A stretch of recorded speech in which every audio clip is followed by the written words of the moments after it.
మానవ సమాజ పురోగతికి హేతుబద్ధత, జ్ఞానం, సత్యం, స్వేచ్ఛ, నీతి ముఖ్య అంశాలు. వీటిని ఆధారంగా చేసుకుంటూ భారత కాలమానం ప్రకారం ప్రతి ఆదివారం రాత్రి 9:30 గంటలకు టోరీ హ్యూమనిస్ట్ అవర్లో సమకాలీన సామాజిక అంశాలను, సాహిత్య, సాంస్కృతిక అంశాలను మానవవాద కోణంలో చర్చించుకుందాం. రండి, మీ సంశయాలను, మీ అభిప్రాయాలను మాతో పాటు పంచుకోండి. హలో, తెలుగువారి ఆత్మీయ వారధి టోరీలో హ్యూమనిస్ట్ ఆర్ ప్రోగ్రామ్ కి స్వాగతం. ఈ కార్యక్రమాన్ని south Asian humanist association Saha మరియు బాబు కోగినేని హ్యూమనిస్ట్ అండ్ రాషనలిస్ట్ అరేనా వారి సౌజన్యంతో మీ ముందుకు తీసుకొస్తోంది ఆర్జే సబీహా. ఆడియన్స్, మీరు కూడా మాతో పాటు ఈ కార్యక్రమంలో పార్టిసిపేట్ చేసి మీ ఆన్సర్స్ ని తెలపాలనుకుంటే టోరీ స్కైప్ ఐడి TORI.LIV-Live1 కి కాల్ లేదా మెసేజ్ చేయగలరు. సో ఈ రోజు మనం మాట్లాడబోయే టాపిక్ పేరు అరబ్స్ వర్సెస్ జ్యూస్. అంటే టైటిల్ బట్టి మీ అందరికీ అర్థమైపోయే ఉంటుంది. ఇజ్రాయెల్ పాలస్తీనా మధ్య ఒక భీకర దాడులు కొనసాగుతున్నాయి. పాలస్తీనాలో హమ్మస్ ఉగ్రవాదులపై ఇజ్రాయెల్ సైన్యం వైమానిక దాడులతో విరుచుపడుతుంది. అటు హమ్మస్ ఉగ్రవాదులు కూడా తీవ్రంగా దానికి రివర్స్ దాడి కూడా చేయడం జరుగుతుందండి. అండ్ ఈ యుద్ధ వాతావరణంలో ఇప్పటికే 122 మంది చనిపోవడం జరిగింది. అండ్ ఇందులో 32 మంది వరకు చిన్న పిల్లలు ఉన్నారు. అండ్ 900 మంది వరకు గాయపడ్డారు. అండ్ ఈ వివాదం పైన దేశ విదేశాల నుండి అందరూ చాలా షాకింగ్ గా చూస్తున్నారు. సో దీని గురించి మరిన్ని విషయాలు తెలపడానికి మన గెస్ట్ ఇద్దరు జాయిన్ అయ్యారు. ముందుగా సైన్స్ పాపులరైజర్ శరతేజ సోమిన గారు హైదరాబాద్ నుండి, మరియు బాబు Gokineni admin మానవవాది and humanist cafe అనే షో నిర్వాహకులు విశ్వనాథ్ జయంతి గారు ఇద్దరు జాయిన్ అవుతున్నారండి. వెల్కమ్ అండి, నమస్తే and thanks for joining us today. Thank you Sabiya. Yes, and Vishwanath గారు కాసేపట్లో జాయిన్ అవుతున్నారు. అంటే ముందుగా అంటే శరత్ గారు, నేను మీతో స్టార్ట్ చేద్దాం అనుకుంటున్నాను. మనం చాలా వరల్డ్ వార్స్ చూసాము. దాని తర్వాత మనకు ఐక్యరాజ్య సమితి ఫామ్ అయ్యి ఈ వరల్డ్ వార్స్ ఆపాలి, పీస్ ఉండాలి అని చెప్పి చేయడం. కానీ ఇప్పుడు ఇది చూస్తుంటే అంటే 2021లో మనకి కరోనా అని మన బాధలో మనం ఉంటే, ఇంకోవైపు ఏమో ల్యాండ్ కోసం ఒకరినొకరు చంపుకుంటున్నారండి. అంటే దీని మీద మీ స్పందన? సోషల్ మీడియాలో కూడా చాలా చోట్ల 2-sided opinions, 2 supportive pages and supporters కూడా ఉండడం. సో ఇందులో ఎంత నిజం ఉంది? అండ్ అసలు ఈ వార్స్ కి రీజన్ ఏముంది అంటారు? ముందుగా అండి, ఇప్పుడు జరుగుతున్న స్కిర్మిషెస్, ఇప్పుడు జరుగుతున్న క్రైసిస్ ఏదైతే నడుస్తుందో ఇజ్రాయెల్ కి పాలెస్టైన్ కి మధ్యన, సో ఇది దాదాపు ఇది మనకి ఒక 10 రోజులు బట్టి నడుస్తుంది, రఫ్లీ స్పీకింగ్. దీనికి కొంత అంటే మనం ఇక్కడ చూడవలసింది ఏంటంటేనండి, ఈ పాలెస్టైన్ ప్రస్తుతం స్టేట్ ఆఫ్ పాలెస్టైన్ అంటాం కదా, అంటే ఇది UN recognized state of Palestine. ఇది మీకు చూసుకుంటే కనుక ఇందులో 2 ఏరియాలు ఉన్నాయి దీంట్లో. ఒకదాన్ని వెస్ట్ బ్యాంక్ అంటారు, అది అంటే ఇజ్రాయెల్ వైపు నుంచి చూస్తే ఈస్ట్ ఉంటుంది, అది వెస్ట్ ఆఫ్ జార్డన్ రివర్ అనమాట, అందుకని దాన్ని వెస్ట్ బ్యాంక్ అంటారు దాన్ని. ఇంకొకటి గాజా స్ట్రిప్ అంటారు. ఈ గాజా స్ట్రిప్ ఏంటంటే ఇది మెడిటేరియన్ సీ ఉంది కదా, మెడిటేరియన్ సముద్రం, సో దానికి ఆనుకుని ఉంటుంది గాజా స్ట్రిప్. సో ఈ గాజా స్ట్రిప్ కి, గాజాకి అలాగే వెస్ట్ బ్యాంక్ కి మధ్యలో స్టేట్ ఆఫ్ ఇజ్రాయెల్ ఉంటుంది అనమాట. సో ఇప్పుడు ఏమవుతుంది అంటేనండి, ఇప్పుడు మనకి ఇప్పుడు జరుగుతున్న స్కిర్మిషెస్, జరుగుతున్న క్రైసిస్ ఏంటంటే మనకి 2 కనబడుతున్నాయి. ఒకటి, there are rockets being fired, అంటే ఎయిర్ స్ట్రైక్స్ జరుగుతున్నాయి కదా, ఇజ్రాయెల్ ఆర్మీ ఎయిర్ స్ట్రైక్స్ చేయడం, అలాగే అవతల పక్క నుంచి రాకెట్స్ రావడం, ఇవి జరుగుతున్నాయి కదా. ఈ రాకెట్స్ స్కిర్మిష్ ఇది గాజా స్ట్రిప్ జరుగుతుంది. అంటే ఈ గాజా స్ట్రిప్ అనేది ఇది ప్రస్తుతం హమాస్ అన్న ఒక ఆర్గనైజేషన్ దాని కంట్రోల్లో ఉంది. సో ఈ హమాస్ ఏంటంటే ఇది కొన్ని దేశాలు దీన్ని టెర్రరిస్ట్ యూనిట్ గా రికగ్నైజ్ చేసాయి. కానీ ఈ హమాస్ కి పొలిటికల్ అవుట్ఫిట్ కూడా ఉంది at the same time. So ఈ హమాస్ ఏంటంటే వీళ్ళు కానీ దే అడ్వకేట్, వీళ్ళంతా బాగా మిలిటెంట్, వైలెంట్ రెవల్యూషనరీస్ అనమాట వీళ్ళు, హమాస్ గ్రూప్ వాళ్ళు.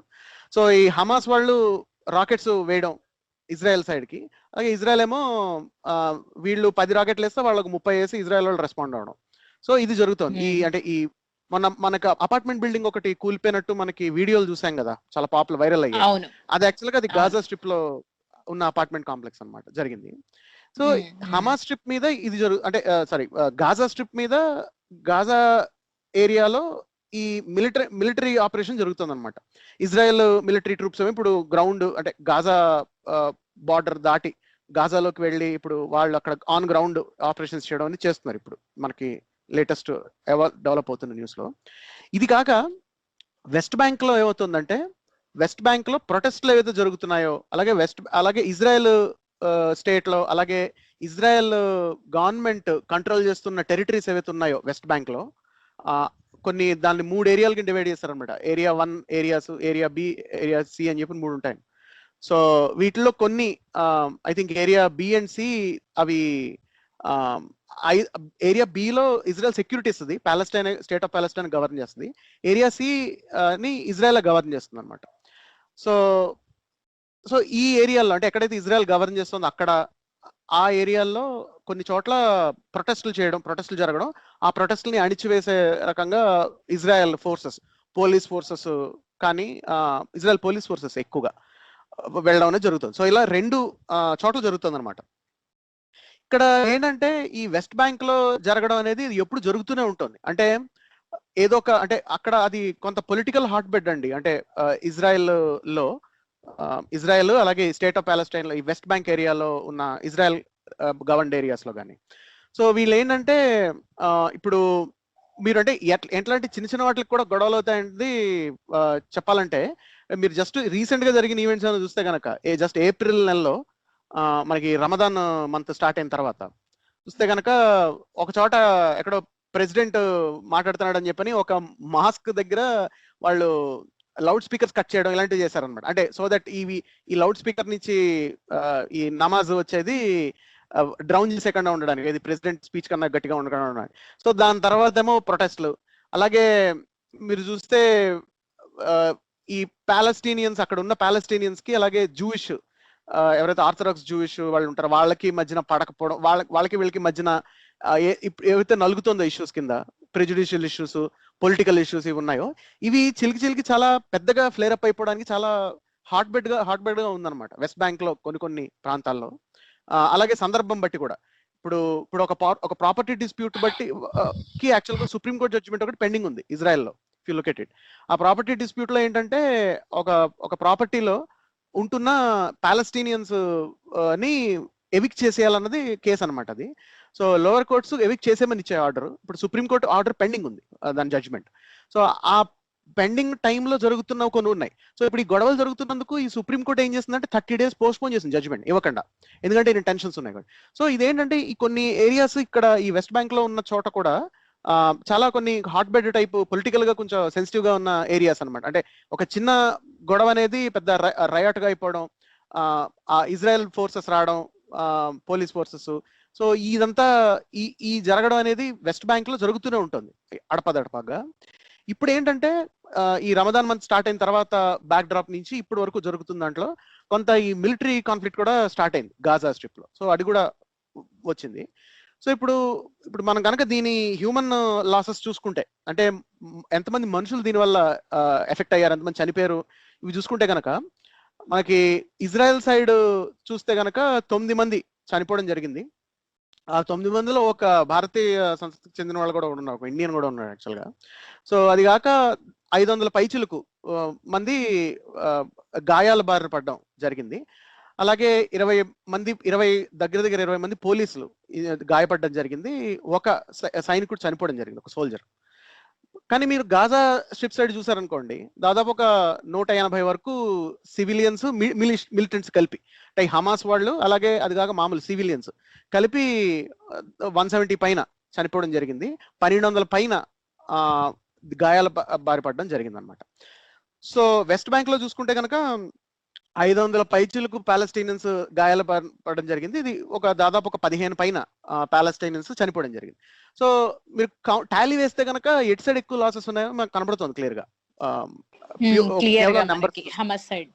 రైట్, అంటే గాజా స్ట్రిప్ లో చనిపోవడం ఎక్కువ జరిగింది ఈ రాకెట్స్ వీటి వల్ల. అలాగే ఇప్పుడు ప్రొటెస్ట్ని అణిచివేయడం కోసం అని చెప్పి ఏవైతే ఫోర్స్ ని ప్రయోగించారో దాని వల్ల చనిపోవడం జరిగింది వెస్ట్ బ్యాంక్ లో, ప్యాలెస్టీనియన్స్ చనిపోవడం జరిగింది. సో అంటే ఇప్పుడు అంటే మీరు చూసుకుంటే కనుక ఖచ్చితంగా ఇక్కడ ఎప్పుడు కాన్ఫ్లిక్ట్ వచ్చినా, అంటే ఎప్పుడు ఆర్మ్డ్ స్ట్రగుల్ వచ్చినా అంటే వెపన్స్ వాడడం లేకపోతే మిలిటరీని దింపడం ఇట్లాంటివి జరిగినప్పుడు ఇజ్రాయెల్ చాలా ఎక్కువ డ్యామేజ్ అనేది చేస్తుంది న్యాచురల్లీ. ఎందుకంటే ఇజ్రాయెల్ ప్రపంచంలో చాలా అడ్వాన్స్డ్ టెక్నాలజికల్ కంట్రీస్ లో ఒకటి. సో ఇజ్రాయెల్లో చాలా చాలా ఎక్కువ అమౌంట్ ఆఫ్ మిలిటరీ టెక్నాలజీ కాకుండా ఇన్ జనరల్ మామూలు టెక్నాలజీ కూడా ఇజ్రాయెల్ చాలా one of the advanced countries ఆ పరంగా చూసుకుంటే కనుక. ప్రపంచవ్యాప్తంగా చూస్తే స్పెసిఫిక్ గా మిలిటరీ ఆపరేషన్స్ మిలిటరీ ఎక్విప్మెంట్ చూసుకుంటే కనుక చాలా దేశాలకు ఇజ్రాయెల్ మిలిటరీ ఎక్విప్మెంట్ సప్లై చేస్తుంది. అంటే చాలా మంది ఇజ్రాయెల్ దగ్గర కొనుక్కుంటారు. ఇండియా కూడా కొనుక్కుంటుంది. అలాగే ఇజ్రాయెల్ కి ఇండియాకి మధ్యన మిలిటరీ సంబంధాలు ఉన్నాయి.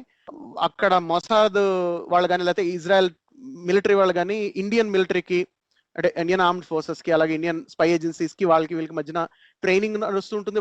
వీళ్ళకి మధ్యన సత్సంబంధాలు ఉంటాయి. అంటే డిప్లొమాటిక్ రిలేషన్స్ వైజ్ కాకుండా మిలిటరీ రిలేషన్స్ కూడా ఇజ్రాయెల్ తో ఇండియాకు ఉంది. చూసుకుంటే ఇండియాకి మాత్రమే కాదు చాలా దేశాలకు ఉంది.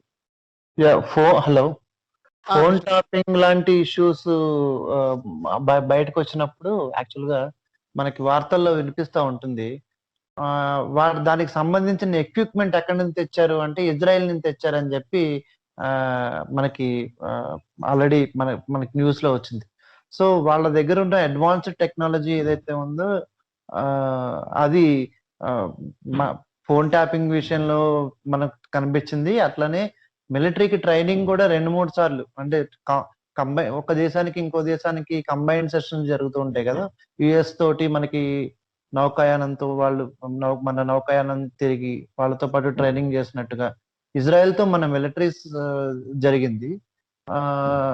చాలా సార్లు జరిగింది. అట్లానే మన ఇండియన్ గవర్నమెంట్ కంటిన్యూ చేస్తా ఉంది దాన్ని, ఆ ట్రైనింగ్ ప్రోగ్రామ్స్ ని ఆల్రెడీ. సో మామూలుగా అంటే ఇప్పటి వరకు మనం చెప్పండి విశ్వనాథ్ గారు. హలో హలో విశ్వనాథ్ గారు, ఎక్కడ జీనోసైడ్ జరుగుతుంది, ఎంతమంది చనిపోతున్నారు అనే విషయాన్ని మనం ఒకసారి చూసుకుంటే ఎక్కువ నష్టం నిజానికి పాలెస్టీన్ వైపే ఉంటుంది.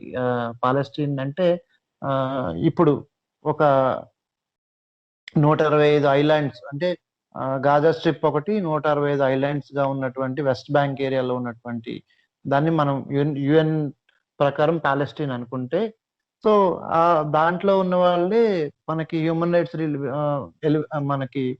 రైట్స్ వైలేషన్ అనేది జరుగుతూ ఉందని చెప్పి మనకి అర్థమవుతుంది.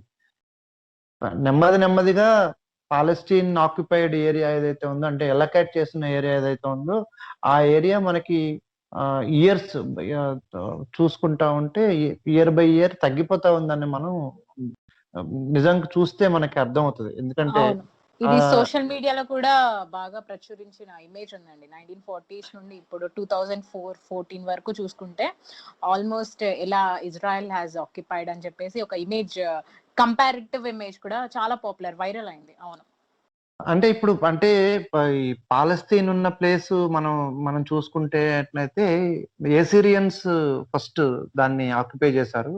దాని తర్వాత 8th century BC అంటే దానికన్నా ముందు, తర్వాత బాబిలోనియన్స్, దాని తర్వాత అంటే పాలస్తీనియన్స్ ఎప్పుడు వాళ్ళ కంట్రీ మీద అక్కడ ఉండే లోకల్ పీపుల్ ఎవరైతే ఉన్నారో వాళ్ళకి ఎప్పుడు ఇప్పటి వరకు కంప్లీట్ గవర్నెన్స్ రాలేదు నిజంగా చెప్పాలంటే ఈ రోజు వరకు. అండ్ ఇంత ప్రొలాంగ్డ్ ఫైట్ ఇండిపెండెన్స్ కోసం, అంటే ఇప్పుడు ఇండిపెండెన్స్ అని అంటారా లేదా అనేది ఇంకొక వాదన. కాకపోతే ఏంటంటే డిబేట్ ఉందండి. ఇప్పుడు ఆ విషయం తీసుకొస్తే మనకి శ్రీలంక ఇష్యూ, కాశ్మీర్ ఇష్యూ, అట్లానే హాంకాంగ్, తర్వాత అలాగే చైనా నుంచి విడిపోదాం అనుకున్నటువంటి తైవాన్, ఇట్లా చాలా కంట్రీస్ ఉన్నాయి సెపరేట్ గా ఉండాలి అనుకుని. కానీ పాలస్తీన్ చాలా డిఫరెంట్ యాక్చువల్ గా. ఎందుకు డిఫరెంట్ అంటే పాలస్తీన్ ఉన్న ఏరియా, ఇజ్రాయెల్ పాలస్తీన్లు ఉన్న ఏరియాలో మనకి నేషనల్ లాంగ్వేజ్ అంటే అఫీషియల్ లాంగ్వేజ్ హీబ్రూ యాక్చువల్ గా. ఈ హీబ్రూ మనకి బైబుల్ రాసిన భాష కూడా హీబ్రూనే మనం అర్థం చేసుకుంటే. సో మీకు అక్కడ నజరేత్ అనే ప్లేస్ ఒకటి కనబడతా ఉంటుంది. అంటే కల్చరల్ గా క్రిస్టియానిటీకి చాలా దగ్గరగా ఉన్నట్టుగా మనకు కనిపిస్తుంది యాక్చువల్‌గా. నజరేత్ అంటే మీకు మనకు తెలుసు కదా! జీసస్ క్రైస్ట్ ని కింగ్ ఆఫ్ నజరేత్ అంటారు. Nazareth. Yes, yes. King of Nazareth అంటారు. సో, జీసస్ క్రైస్ట్ అంటే జీసస్ క్రైస్ట్ ఒక ఫిక్షనల్ క్యారెక్టర్ అని నేను ఖచ్చితంగా నమ్ముతాను. కానీ నమ్మకుండా ఉండేవాళ్ళు ఏమనుకుంటారంటే అది ఫిక్షన్ క్యారెక్టర్ కాదు. అది పరిపాలించిన ప్లేస్. నజరేత్ పరిపాలించిన ప్లేస్. మీరు చూడండి ఒకసారి మన ఇండియాకి కూడా దీన్ని రిలేట్ చేసుకోవచ్చు. ఆహ్, జీసస్ క్రైస్ట్ పుట్టిన ప్లేసు, ఇక్కడి నుంచి ఇక్కడికి ట్రావెల్ అయ్యాడు. ఈ ట్రావెల్ అయిన ప్లేస్‌లో ఆహ్, హ్మ్. ఈ సంఘటనలు జరిగాయి. చాలా మందికి దాన్నేమంటారంటే వాళ్ళకి స్వస్థత స్వస్థత ఏదో అంటారు గదా! వాళ్ళు అది చేశాడు. సో, ఇవన్నీ తర్వాత చివరికి సిలువ వేయబడ్డాడు. 3 రోజుల తర్వాత లేవబడ్డాడు. ఇవన్నీ ఉంటాయి మనకి. ఆ హిస్టరీ లాగా మనకి కనిపిస్తా ఉంటది. బట్ అది మనకి ఇండియాతో పోల్చుకుంటే గనుక మన అయోధ్య ఇన్సిడెంట్ కూడా మనం చూసుకోవచ్చు దాంట్లో. ఆహ్, ఒక ఈ అబ్రహామిక్ రిలీజియన్స్ అన్నిట్లికి కూడా ఒక అబ్రహామిక్ రిలీజియన్స్ అంటే ఈ జూస్ గాని లేదంటే ఆహ్, ఆహ్, మన మ మహమ్మదీయులు గాని, తర్వాత మరి ఇస్లాం వాళ్ళు గాని, లేదు అంటే ఇట్లా ఈ ఈ ఈ రిలీజియన్స్ ఏవైతే ఉన్నాయో అరబ్స్ గాని వీళ్ళందరికీ కూడా ఒకే టైప్ ఆఫ్ హోలీ ల్యాండ్‌గా మనం ఇజ్రాయెల్‌లో ఉన్న ఒక ప్రాంతాన్ని మనం చూసుకోవచ్చు. జెరూసలేం. జెరూసలేంని వాళ్ళకి హోలీ ల్యాండ్‌గా ఉంటుంది. అట్లనే మనకి చరిత్రలో చూసుకుంటే అక్కడ బుద్ధిజంకి సంబంధించినటువంటి ఆహ్, మనకి కొన్ని ఆహ్, ఆహ్, శిథిలాలు కూడా దొరికినట్టుగా మనకి ఆహ్, చరిత్రలో కనబడతా ఉంది. సో, ఇది అంత సింపుల్‌గా మనం అర్థం చేసుకోవడానికి లేదు. హీబ్రూ ఇప్పటి వరకు అఫీషియల్ లాంగ్వేజ్‌గా ఉంది. More than 50% of the population speaking Hebrew యాక్చువల్‌గా. ఇక్కడ మొత్తం కంట్రీలో. అట్లనే ఇప్పుడు ఎవరైతే పాలస్టీనియన్స్ ఎవరైతే ఉన్నారో వాళ్ళు స్వాతంత్రం కోరుకుంటున్నారో వాళ్ళ 165 టెరిటరీస్ అది యూఎన్ చోట ఇవ్వబడిన టెరిటరీస్ గాజా. ఇందులో ఈ చాలా చిన్న ప్లేస్ యాక్చువల్‌గా అందులో ఉన్న దాంట్లో. ఆ చిన్న ప్లేసు ఆహ్, లో మాత్రమే ఈ అరేబియన్ లాంగ్వేజ్ మాట్లాడుతా ఉంటారు. సో, 165 ఐలాండ్స్ ఏవైతే ఉన్నాయో అవి నిజంగా సముద్రంలో ఉన్న ఐలాండ్స్ కాదు యాక్చువల్‌గా. ఇట్స్ సరౌండెడ్ బై ఇంకొక అంటే వేరే కంట్రీ. మీకు చాలా గమ్మత్తుగా ఉంటుంది. ఆహ్, పాలస్తీన్ చుట్టూ ఒక డాట్ ఉంటే ఒక డాట్స్‌గా 165 డాట్స్ ఉంటాయి. వాటిల చుట్టూ ఇజ్రాయెల్ ల్యాండ్ ఉంటుందన్నమాట. సో, వాళ్ళకి ఎలాంటి బయటికి వెళ్ళే ఆప్షనే లేదు. ఈ టైంలో అక్కడ పాలస్తీనియా కల్చర్ గాని, పాలస్తీనియన్స్ గాని ఉండకూడదనుకుని ఎవాక్యుయేషన్ జరుగుతా ఉంది. గత 6, 7 డెకేడ్స్ నుంచయితే ఇది చాలా స్పీడప్ అయింది. అండ్ ఇప్పుడు సిట్యుయేషన్ కూడా చాలా అంటే ఆర్మ్డ్ రివల్యూషన్ వరకు కూడా వెళ్ళేటటువంటి సిట్యుయేషన్ అక్కడ క్రియేట్ అయింది. మనం ఇప్పుడు అదే గాజా స్ట్రిప్‌లో చూస్తున్నాం యాక్చువల్‌గా.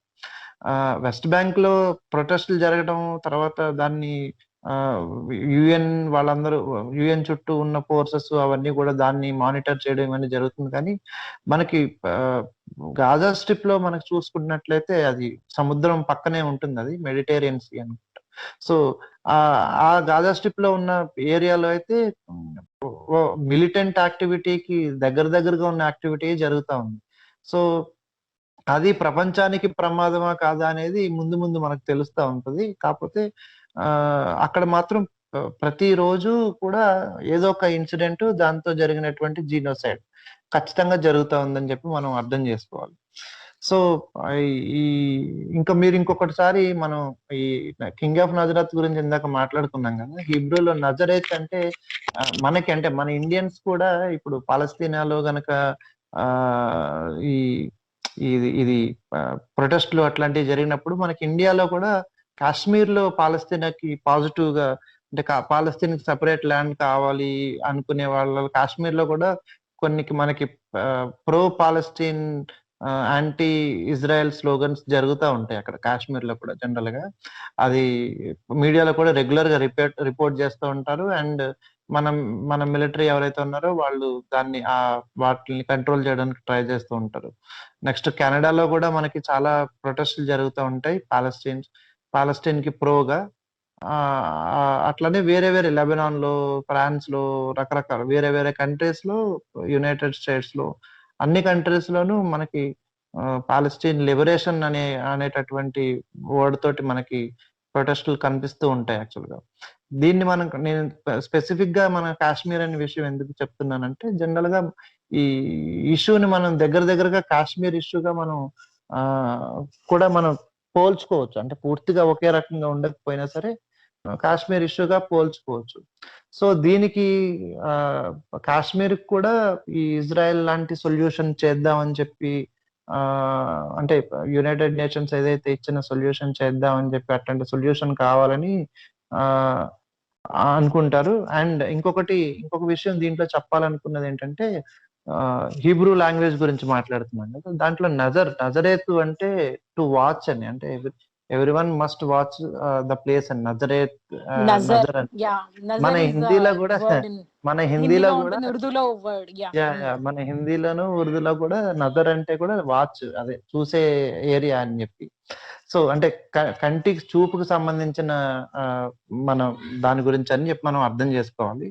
సో అందుకని కొంత కల్చరల్ గా మనం పోల్చుకోవడానికి అవకాశం కూడా ఉంటుంది.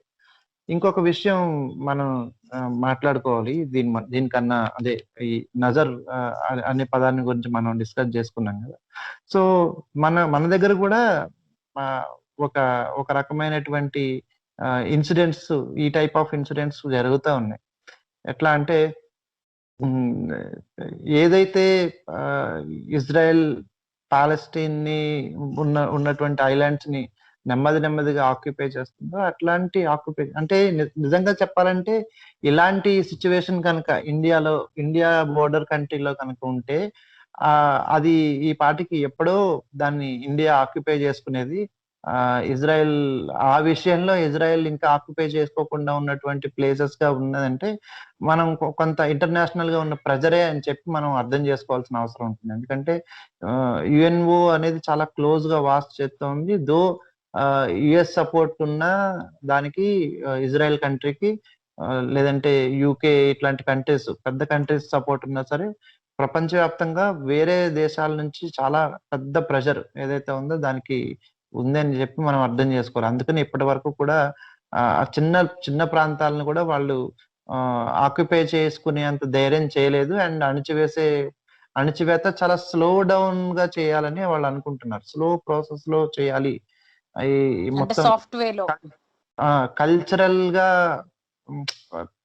ఎగ్జాంపుల్ చెప్పాలంటే మెల్లిమెల్లిగా కల్చరల్ గా డిస్ట్రాయ్ చేస్తే వాళ్ళని చాప కింద నీరులాగా అని చెప్పేసి మనం అర్థం చేసుకోవాల్సిన అవసరం ఉంటుంది. సో ఇది యాక్చువల్ గా ఇజ్రాయెల్లో ఉన్నటువంటి కరెంట్ సిచ్యువేషన్.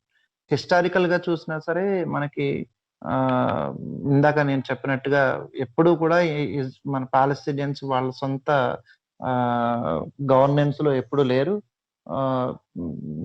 వాళ్ళ సొంత గవర్నెన్స్ కోసం కావాలి అని పోరాడేదాన్ని లిబరేషన్ అని మనం అనుకుంటే, నిజంగా లిబరేషన్ కోసం వాళ్ళు పోరాడుతున్నారని చెప్పి మనం అర్థం చేసుకోవచ్చు. జనరల్ గా ఇట్లాంటి వన్ సైడెడ్ ఆర్గ్యుమెంట్స్ నిజంగా కరెక్ట్ కాదు. ఎందుకంటే మనం ఒకసారి గాజా స్ట్రిప్ లో జరుగుతున్నటువంటి హింసాత్మక సంఘటనలు దృష్టిలో పెట్టుకుంటే మనం ఖచ్చితంగా ఇట్లాంటి వాటిని సపోర్ట్ చేయకూడదు. యాక్చువల్ గా ఆర్మ్డ్ లిబరేషన్ అనేది మనం నిజంగా హ్యూమనిజం గురించి మాట్లాడే వాళ్ళగా ఒక పీస్ఫుల్ సొల్యూషన్ వైపు ప్రపంచవ్యాప్తంగా ఉన్నటువంటి సంస్థలు కానీ మిగతా ప్రపంచం కానీ కలగజేసుకుని పీస్ఫుల్ సొల్యూషన్ వైపుకు పోవాలి. లాంగ్ టర్మ్ పీస్ఫుల్ సొల్యూషన్ వైపు పోవాలి.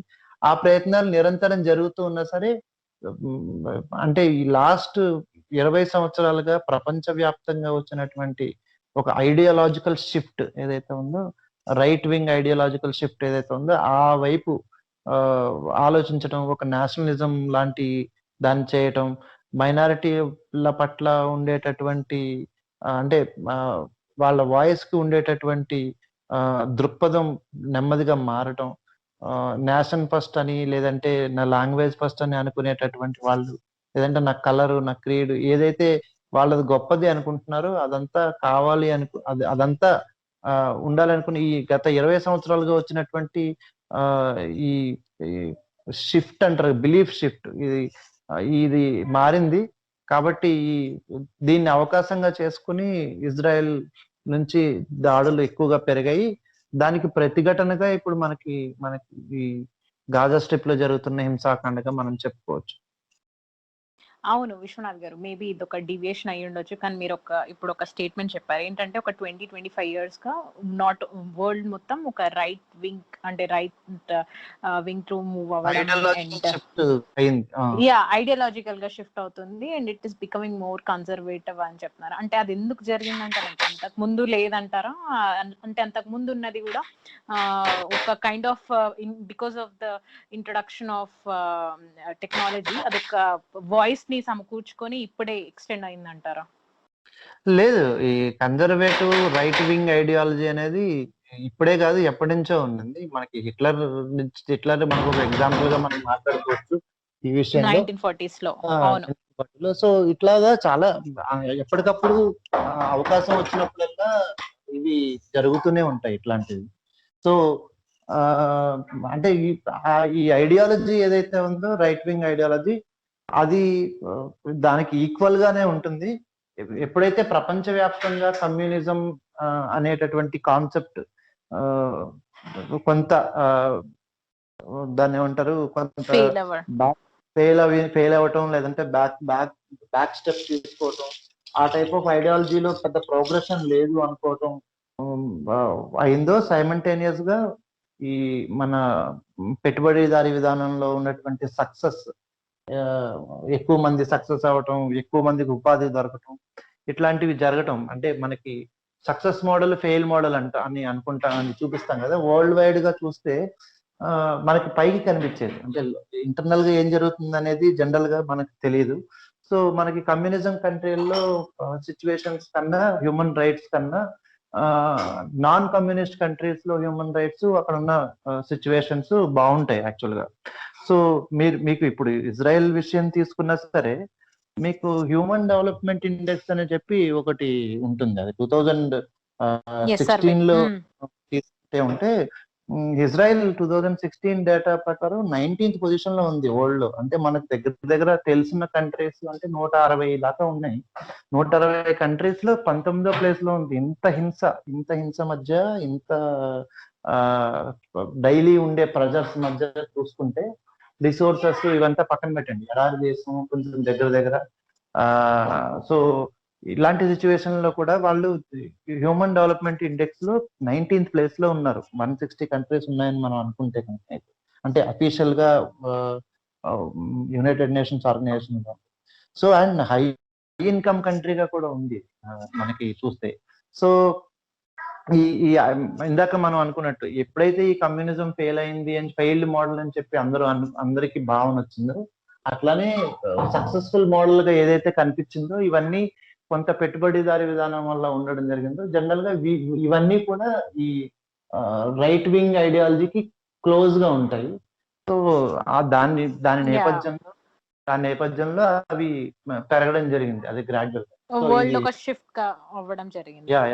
లాస్ట్ 20 years లో జరిగిన షిఫ్ట్ అయితే మీకు ఇప్పుడు యుఎస్ లో కానీ, లేదంటే ఫ్రాన్స్ లో కానీ, లేదంటే మనకి బ్రిటన్ లో కానీ, ఇండియా అనేది యాక్చువల్ గా ఫస్ట్ చెప్పుకోవాలి. ఎందుకంటే యూనిట్ల కన్నా ముందు షిఫ్ట్ జరిగింది ఇక్కడే అని చెప్పి నేను బలంగా సో ఇండియాలో కానీ జరిగింది. ఒకే ఒక దేశంలో దీనికి ఆపోజిట్ గా జరిగింది. మాకు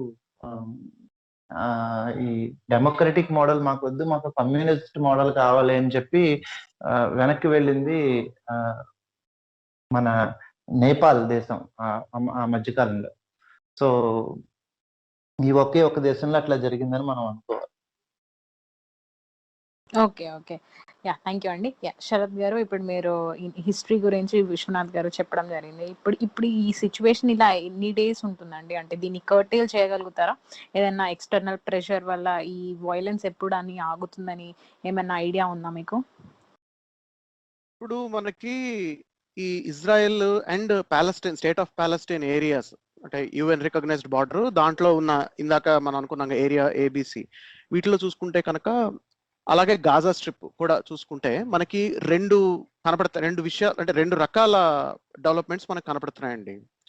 ఒకటి ఏంటంటే ఇప్పుడు ఇప్పుడు ఏదైతే చూస్తున్నాం అంటే ఈ చాలా పాలిటిక్స్ చాలా అన్స్టేబుల్ గా ఉండడం, అలాగే ప్యాలెస్టైన్స్ కి అంటే ప్యాలెస్టైన్ స్టేట్ ఆఫ్ ప్యాలెస్టైన్ లో ఉంటున్న వాళ్ళకి ఇజ్రాయెల్ రూల్ చేస్తున్న ఆ అడ్మినిస్ట్రేషన్, ఇజ్రాయెల్ టెరిటరీ కింద ఉన్న అడ్మినిస్ట్రేషన్ లో ఉన్న ఓటు హక్కులు లేకపోవడం, అంటే వాళ్ళకి ఓట్ చేసే ఓటింగ్ రైట్స్ లేకపోవడం, అలాగే ప్రాపర్టీ రైట్స్ లో కొంత తేడాలు ఉండడం, ఇజ్రాయలీ వాళ్ళని ఎట్లా ట్రీట్ చేస్తారు, ఎలా ఉంటారు, అలాగే ప్యాలెస్టీనియన్స్ ఎలా చేస్తారు అన్న దాని మీద డిఫరెన్స్ ఉండడం, ప్రాపర్టీ లాలో చూసుకోవడం. అంటే ఎందుకంటే అది క్రూషియల్ అవుతుంది. ఇప్పుడు ఏమవుతుందంటే 1967 కన్నా ముందు యాక్చువల్గా దీని కొంత హిస్టారికల్ ప్రెసిడెన్స్ కూడా ఉందండి. అంటే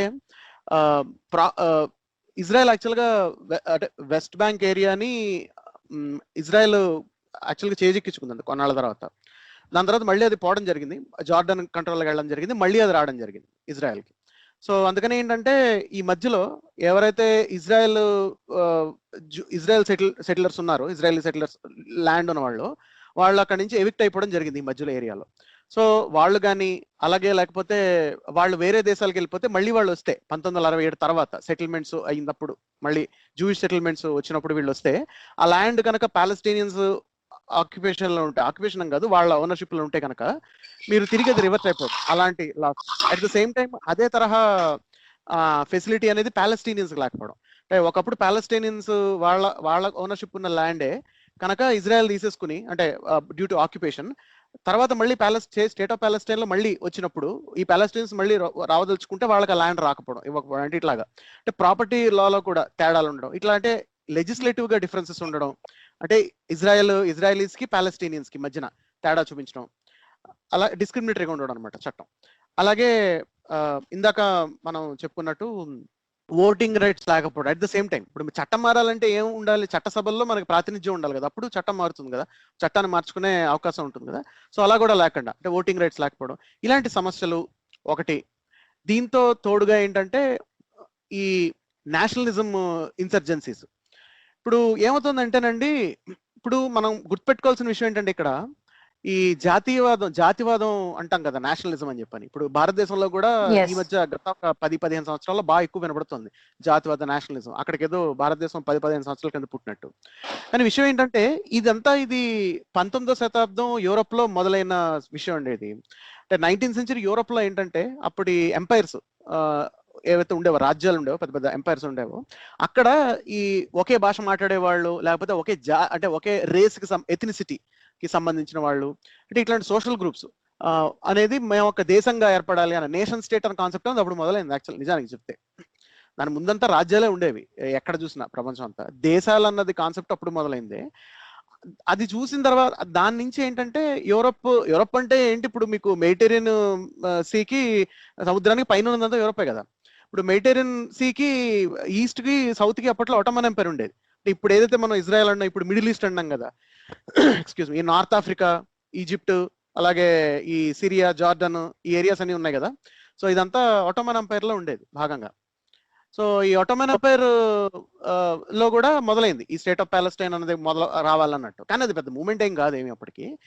మొదటి ప్రపంచ యుద్ధం తర్వాత ఒటమన్ ఎంపైర్ ఓడిపోయింది మొదటి ప్రపంచ యుద్ధంలో. సో అంటే అవతల సైడ్ ఏమో ఫ్రాన్స్, బ్రిటన్ వీళ్ళు నెగ్గిన వాళ్ళు. సో దాని తర్వాత ఏంటంటే ఇప్పుడున్న ఈ ప్రాంతం అంతా, ఇప్పుడున్న ఈ ఇజ్రాయెల్, అంటే ఇప్పుడున్న ఈ మిడిల్ ఈస్ట్ ప్రాంతం అంతా, అది అందులో స్పెసిఫిక్ గా Israel, Jordan, Egypt, north Africa, ఇదంతా బ్రిటన్ కాలనీస్ అయ్యాయి మొదటి ప్రపంచ యుద్ధం తర్వాత. దాని మిగతా ప్రాంతాలేమో ఫ్రెంచ్ కాలనీస్ అయ్యాయి అనమాట. సో ఎలాగైతే ఇండియా చూడండి, ఇండియాలో కొన్ని బ్రిటన్ కాలనీస్, కొన్ని ఫ్రెంచ్ కాలనీస్ అయ్యాయి కదా ఇండియా ఇండిపెండెన్స్ వచ్చే టైం. అట్లాగే సేమ్ అట్లాగే. సో బ్రిటన్, ఫ్రాన్స్ కలిసి కొన్ని కాలనీస్ ఇట్లాగా తీసుకున్నాయి అనమాట. సో ఇది ఇప్పుడు ఏమైందంటే ఆ టైంలో మీకు మొదలైంది ఈ యూదులందరూ ఇక్కడికి ఇమిగ్రేషన్ రావడం అనేది ఇప్పుడు ప్రజెంట్ ఉన్న ఇజ్రాయెల్ ప్రాంతంలోకి. సో అంతకు ముందు వరకు ఏంటంటే అక్కడ అరబ్స్ ఉండేవాళ్ళు. అరబ్స్ అంటే వాళ్ళందరూ ముస్లిమ్స్ కాదండి అట్ ద సేమ్ టైం. ఇప్పుడు ఎందుకంటే ఇప్పుడు ఎట్లా అయిందంటే అంటే ప్రతి మచ్ ప్యాలెస్టైన్ కాన్ఫ్లిక్ట్ అనేది ఒక ముస్లిం హ్యూమన్ రైట్స్ ఇష్యూ కింద ప్రొజెక్ట్ అవుతుంది. నా ఉద్దేశంలో it's not such useful way of looking at it. ఎందుకంటే మొదటి అంశం ఏంటంటే ఇండియాలో ఎస్పెషల్లీ చాలా మంది అది ముస్లిం రైట్స్ కి రిలేటెడ్ అనుకొని ఒక గ్రూప్ ఏమో ముస్లిమ్స్ కి సపోర్ట్, ఇంకొకటి ఏమో యాంటీ Right. అన్నట్టు అయిపోయింది. ఎస్ అవును. ఇప్పుడు అవును ఇప్పుడు కరెక్ట్. ఈ రోజు డెమోగ్రఫిక్స్ మీరు చూసుకున్నారనుకోండి, అంటే పాలెస్టైన్ అంటే అదే ఈ స్టేట్ ఆఫ్ పాలెస్టైన్ మొత్తం రికగ్నైజ్డ్ ఏరియాస్ అంటే వెస్ట్ బ్యాంక్ ప్లస్ గాజా మొత్తం రెండు చూసుకుంటే కనుక అందులో 80-85% ముస్లిమ్స్, మిగతా వాళ్ళందరూ నాన్ ముస్లిమ్స్ పాలెస్టైనియన్స్ లో. సో ఇప్పుడు పాలెస్టైనియన్ హక్కులు ముస్లిం హక్కులు అయితే Indians human rights Hindu human rights అవ్వాలా అంటే డెమోగ్రఫిక్స్ బట్టి చూసుకుంటే it's not. Majority. Yeah, so proportions కూడా అలాగే కనబడుతున్నాయి కదా డెమోగ్రఫిక్ పర్సంటేజ్ కూడా. సో ఇట్స్ నాట్ సో, అంటే మానవ హక్కులు ఒక మతం తాలూకు మనుషుల హక్కులు కావు ఎప్పుడు. సో ఇది మనం గుర్తుపెట్టుకోవాలి ఒకటి. దీనికి ప్రెసిడెన్స్ అన్నది అక్కడి నుంచే ఉందని చూసుకోవాలి. ఇప్పుడు మీరు చూస్తే by the end of 19th century అంటే ఒటోమన్ ఎంపైర్ ఉన్న టైంలో అరౌండ్ 1900 టైంలో మీకు చూసుకుంటే కేవలం 4% యూదులు ఉండేవాళ్ళు అరబ్స్ లో. అక్కడ ఉన్న ఆ ప్రాంతంలో ఉన్న అరబ్ ఎథనిసిటీ ఉన్న వాళ్ళలో మిగతా వాళ్ళలో క్రిస్టియన్స్ ఉండేవాళ్ళు, అలాగే ముస్లిమ్స్ కూడా ఉండేవాళ్ళు అనమాట అరబ్స్ లో. సో ఈ ముగ్గురు ఉండేవాళ్ళు అరబ్స్ లో, ముస్లిమ్స్, క్రిస్టియన్స్, జూస్. ఈ ముగ్గురు ఉండేవాళ్ళు. జూస్ 4% ఉండేదండి దాదాపుగా. మొదటి ప్రపంచ యుద్ధం తర్వాత ఎప్పుడైతే బ్రిటన్ కాలనైజ్ అయిందో వాళ్ళకి కొన్ని పొలిటికల్ కమిట్మెంట్స్ ఉన్నాయి. అప్పుడు ఏంటంటే ఈ నేషనలిజం మొదలైనప్పుడు యూదులకు కూడా, యూరోప్ లో ఉన్న జూస్ కూడా మాకు కూడా ఒక ల్యాండ్ కావాలి, మాకు కూడా ఒక నేషన్ కావాలన్నది మొదలైంది. దాన్ని జయానిజం అంటారు. దాన్నే ఇప్పుడు జయానిస్ట్ అంటే అది మేబీ బికాస్ ఆఫ్ హిట్లర్స్ అది అంటే జ్యూస్ ని చేసిన బిహేవియర్ వల్ల అంటారా? కాదండి, దానికన్నా ముందే ఇది 19th century మొదలైన వచ్చిన డెవలప్మెంట్స్ అన్నమాట. మీరు చూడండి, ఇదే 19th century యూరోపియన్ నేషనలిజం అంటే యూరోప్ లో ఏదైతే ఈ జాతివాదం మొదలైందో, జాతివాదం నేషనలిజం మొదలైందో, ఇండియాలో కూడా దాని తర్వాత ఒక 20 సంవత్సరాల తర్వాత ఇక్కడ కూడా మన సావర్కర్, గోల్వాల్కర్ అవే తరహాలో రాశారు వాళ్ళు కూడా. ఇక్కడ కూడా బేసిక్ గా మీకు గోల్వాల్కర్ పుస్తకాలు కనుక, సావర్కర్ హిందుత్వ లేకపోతే ఇండియా ఎలా ఉండాలి అన్న ఐడియాస్ చూస్తే కనుక అది కంప్లీట్ గా 19th century యూరోపియన్ నేషనలిజం అనమాట. ఇప్పుడు ఎట్లాగైతే యూదులు జయోనిస్ట్ అంటే యూదులందరికీ ఓ దేశం లాగా, ఇక్కడ హిందువులందరికీ ఓ దేశం లాగా అదే సేమ్ రాశారు బేసిక్ గా ఇక్కడ రాసింది కూడా. సో ఇప్పుడు మీకు అర్థమవుతుంది కదా, యూదులు ఈ జూయిష్ వాళ్ళతో ఇప్పుడు ఆర్ఎస్ఎస్ వాళ్ళంతా ఎంత స్ట్రాంగ్ గా ఐడెంటిఫై చేసేసుకుంటారు వాళ్ళని చెప్పుకోవడానికి. ఇలాంటి కొన్ని ఉన్నాయన్నమాట ప్రెసిడెంట్స్. సో ఇక్కడ ఇప్పుడు ఈ హిట్లర్ ఫిలాసఫీని కూడా తీసుకున్నారండి. ఇప్పుడు Hitler has on one hand తను జ్యూస్ ని సప్రెస్ చేస్తే, ఇప్పుడు జ్యూస్ ఫిలాసఫీని కూడా, అంటే both of them had the same philosophy అంటారా మీరు?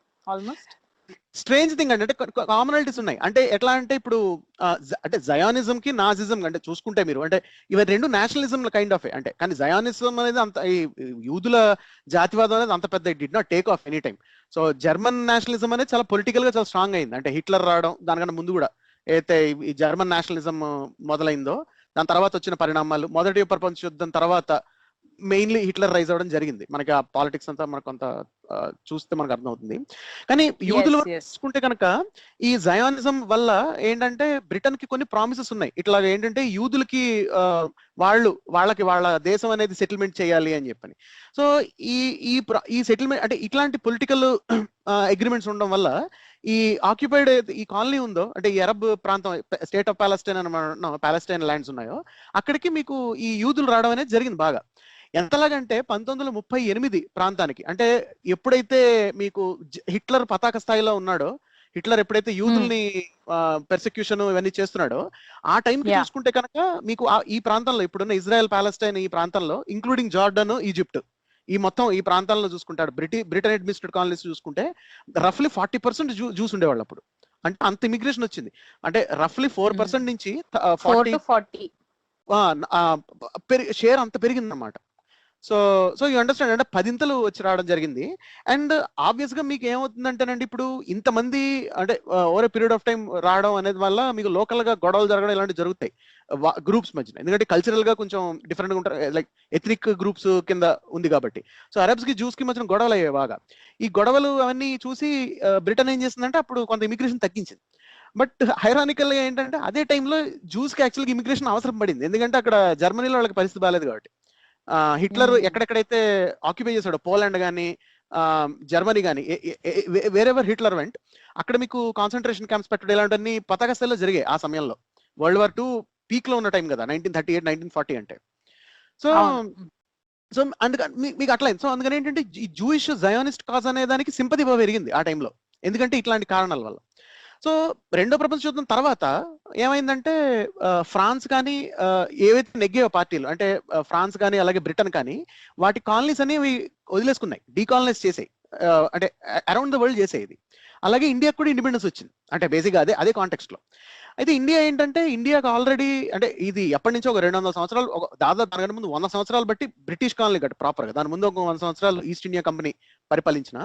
సో ఇక్కడ ఏంటంటే ఇక్కడ కొంత పొలిటికల్ గా కొంత ఏంటంటే రిఫార్మేషన్, లేకపోతే ఏంటంటే కొంతమంది బ్రిటన్ వెళ్ళి చదువుకుని వచ్చిన వాళ్ళు, ఎవరైతే కాంగ్రెస్ పార్టీలో ఉన్న వాళ్ళు కానీ, అప్పుడు దేశ నిర్మాతలు ఎవరైతే చెప్తున్న వాళ్ళు కానీ, సో వీళ్ళకి ఏంటంటే ఇట్లాంటి అవుట్లుక్ ఉండడం వల్ల, వాళ్ళకి పొలిటికల్ గా లీడర్షిప్ ఉండడం వల్ల వాళ్ళు ఏంటంటే ట్రాన్సిషనింగ్ జరిగింది అనమాట. అంటే బ్రిటన్ డీకాలనైజ్ చేస్తున్న టైంలోనే ఇండియన్ గవర్నమెంట్ ఒకటి ఫామ్ అవడం, మనం ఒక డెమోక్రసీగా, మనం ఒక ప్రజాస్వామ్యంగా, మనం ఎగ్జాక్ట్లీ మనం ఒక ప్రజాస్వామ్యంగా ట్రాన్సిషన్ అవడం అనేది ఒక స్మూత్ గా జరిగింది అనమాట. హౌఎవర్ స్మూత్ గా జరిగిన పార్టిషన్ వల్ల చాలా మారణహోమం జరిగింది, అంటే there is no question about that. But అదే ఇప్పుడు అంటే ఒక ఏంటంటే ఏ కాలనీ బట్టి, అంటే బ్రిటిష్ కింద ఉన్న కాలనీస్ లో ఆ కాలనీ యొక్క పరిస్థితులు బట్టి అక్కడ ఉన్న రాజకీయంగా, అంటే అక్కడ ఉన్న రాజకీయ పరిణితో, లేకపోతే అక్కడ ఎవరైతే నేషనలిజం, ఈ జాతీయవాదం ఎత్తుకున్న వాళ్ళు ఉన్నారో వాళ్ళ బట్టి మనకి జరిగింది అనమాట దాని తర్వాత ట్రాన్సిషనింగ్ అనేది. కానీ ఈ ప్రాంతంలో ఎక్కడైతే ఇప్పుడు ఇజ్రాయెల్ ఈ ప్రాంతం ఉందో, ఈ అరబ్ పాలస్టైన్ ప్రాంతంలో ఏం జరిగిందంటే బ్రిటన్ యునైటెడ్ నేషన్స్ కి ఇచ్చేసింది ఈ పని, మీరు చూడండి, ఎందుకంటే ఇక్కడ వైలెన్స్ చాలా ఎక్కువ ఉంది and so on. So Britain వాళ్ళు చేసిన పెంట పనుల్లో ఇవి ఒకటి అనమాట. ఏంటంటే అంటే ఇప్పుడు ఏదైతే ఈ సమస్య చూస్తున్నామో, అంటే ఈ అరబ్ అండ్ జూస్ ఇష్యూ చూస్తున్నామో, దానికి పునాదులు అనేది బ్రిటిష్ వాళ్ళు వేశారు, బ్రిటిష్ రాజ్యం చేసిన పనుల్లో ఇదొకటి. Instead of giving them independence they have left it to UNO, అది రీజన్ అంటారా? అవును, అంటే British they did not want to take responsibility, వాళ్ళు అక్కడ బాధ్యత తీసుకోవడం వాళ్ళకి they did not see any point. ఎందుకంటే వాళ్ళు ఆల్రెడీ వాళ్ళు యుద్ధం వాళ్ళు ఎగ్గినా వాళ్ళు చాలా దరిద్ర పరిస్థితిలో ఉంది లండన్. వాళ్ళు అమెరికా నుంచి ఘోరంగా చాలా ఎక్కువ అప్పులు తీసుకోవాల్సి వచ్చింది అండ్ సో ఆన్ కదా. అంటే రెండో ప్రపంచ యుద్ధం తర్వాత బ్రిటన్ ఎట్లాంటి ఆర్థిక పరిస్థితిలో ఉంది, వాళ్ళు దాని నుంచి బయటికి రావడానికి వాళ్ళకి ఇంటర్నల్ గా చాలా పొలిటికల్ టర్మాయిల్ ఉంది. సో వాళ్ళు ఏంటంటే ఇంకా ఈ బాధ్యత తీసుకోదలుచుకోలేదు. ఇండియా దగ్గరేమో పార్టిషనింగ్ చేయడం వల్ల మీకు ఇక్కడ కశ్మీర్ ఇష్యూ అయింది. అక్కడేమో మనకి ఇజ్రాయెల్ చూసుకుంటే కనుక యుఎన్ కి ఇవ్వడం జరిగింది. యునైటెడ్ నేషన్స్ ఏమో దాన్ని 2 ప్రాంతాలుగా డివైడ్ చేసింది, అంటే 2 స్టేట్స్ కింద, ఇజ్రాయెల్ ఒకటి, స్టేట్ ఆఫ్ పాలస్టైన్ అని చెప్పని. సో దాని తర్వాత ఈ అరబ్ దేశాలు ఏవైతే ఉన్నాయో, జార్డన్, ఈజిప్ట్, సిరియా, అవి ఒప్పుకోలేదు, ఇలా ఇస్తారు, జూస్ కి సెపరేట్ నేషన్ అట్లా ఇస్తారు, ఇది మా ల్యాండ్స్ అని చెప్పిన వాళ్ళు యుద్ధానికి వెళ్తే అది 1948 అరబ్ వార్ అంటారు దాన్ని. ఆ వార్లో యాక్చువల్లీ ఇజ్రాయెల్ గెలిచింది, అంటే ఇజ్రాయెల్ కి మిలిటరీ పవర్ ఉంది అప్పటికంటే. ఎందుకంటే యూదులు అక్కడికి వచ్చిన వాళ్ళందరూ యా, సో ఇప్పుడు అక్కడ వచ్చిన యూదులందరూ వేరే ప్రాంతాల నుంచి వచ్చిన వాళ్ళు, అలాగే వాళ్ళకి అమెరికా సపోర్ట్ ఉంది అండ్ సో ఆన్. అంటే అంతేకాకుండా వాళ్ళకి అప్పటికే కొంచెం టెక్నాలజీ బాగానే ఉంది. అంటే ఇప్పుడు మీరు చూస్తే ఐన్స్టైన్ జర్మనీ నుంచి వచ్చేసి అమెరికాలో సెటిల్ అయిన తర్వాత ఇజ్రాయెల్ రాష్ట్రానికి అధ్యక్షుడిగా చేయమని అడిగారు ఆల్బర్ట్ ఐన్స్టైన్ ఎట్లాంటి టెక్నాలజీని పునాదులు వేసాడు అంటే లేజర్, ఇట్లా న్యూక్లియర్ బాంబు, అంటే డైరెక్ట్ గా కాకపోయినా, అంటే యూ అండర్స్టాండ్, అంటే యూదులు అంటే జూయిష్ పాపులేషన్ అనేది అరౌండ్ ద వరల్డ్ వాళ్ళు స్కాటర్ అయిన చోట they were doing pretty well. అంటే సో వ్యాపారం పరంగా కానీ లేకపోతే అకాడమిక్ గా కానీ, అంటే they had good human capital అనమాట వాళ్ళ దగ్గర. సో అందుకని ఇజ్రాయెల్ ఫామ్ అయినప్పుడు కూడా they had very good military. So వాళ్ళు ఈ ఈజిప్ట్, ఈ అరబ్ ఇజ్రాయెల్ వార్ లో వాళ్ళు తిరిగి ఈ ల్యాండ్స్ అని తీసుకోవడం, ఆ తర్వాత కొన్ని ల్యాండ్స్ తీసుకోవడం జరిగింది. బట్ మెయిన్ చూసుకుంటే కనుక అంటే మనకి ఈ పాపులేషన్ డెమోగ్రఫిక్స్ మారడం కనుక చూసుకుంటే 1967 నుంచి ఈ వెస్ట్ బ్యాంక్ ఏరియాలో అంతర్జాతీయంగా, అంటే ఇంటర్నేషనల్ అరౌండ్ ద వరల్డ్ యూదులు ఎవరైనా ఉన్నా మీరు అక్కడికి వచ్చి సెటిల్ అవ్వండి అని చెప్పని ఇజ్రాయెల్ పిలుపు ఇవ్వడం, అక్కడి నుంచి చాలా మంది యూదులు వచ్చి సెటిల్ అవ్వడం, వాళ్ళని ప్రొటెక్ట్ చేస్తామని. ఎగ్జాక్ట్లీ. సో వీళ్ళు ఏంటంటే ఇప్పుడు మన దగ్గర ఇప్పుడు మీరు సంఘ్ వాళ్ళని కనుక, ఆర్ఎస్ఎస్ వాళ్ళని కనుక కశ్మీర్ సమస్యకి సొల్యూషన్ ఏంటని అడిగితే ఇదే చెప్తారు వాళ్ళు. ఇజ్రాయెల్ ఏం చేసిందో వీళ్ళు అదే చెప్తారు. అంటే ఏంటంటే ఇప్పుడు చెప్తుంటారు కదా, ఇప్పుడు కాశ్మీరీ పండిట్స్ అందరినీ తీసుకురావాలి జమ్మూకి అని చెప్పి పొలిటికల్ గా డెమోగ్రఫిక్స్ మార్చడానికి. సో ఇజ్రాయెల్ అదే చేసింది యాక్చువల్ గా. బట్ ఎనీవే ఇక్కడ మన పరిస్థితులు ఏంటంటే ఇక్కడ యూనియన్ టెరిటరీ చేశారు కాబట్టి ఇప్పుడు జమ్మూ అండ్ కాశ్మీర్ లో లోకల్ గా డెమోగ్రాఫిక్స్ ఎలా ఉన్నా, హిందూ ముస్లిం పాపులేషన్ ఎలా ఉన్నా అంత పొలిటికల్ గా అంత పెద్ద డిఫరెన్స్ ఏం పడకపోవచ్చు, ఎందుకంటే because it's administrate by central government union territory కాబట్టి. బట్ ఎనీవే అంటే ఇజ్రాయెల్ చూసుకుంటే కనుక వాళ్ళు చేసింది అది.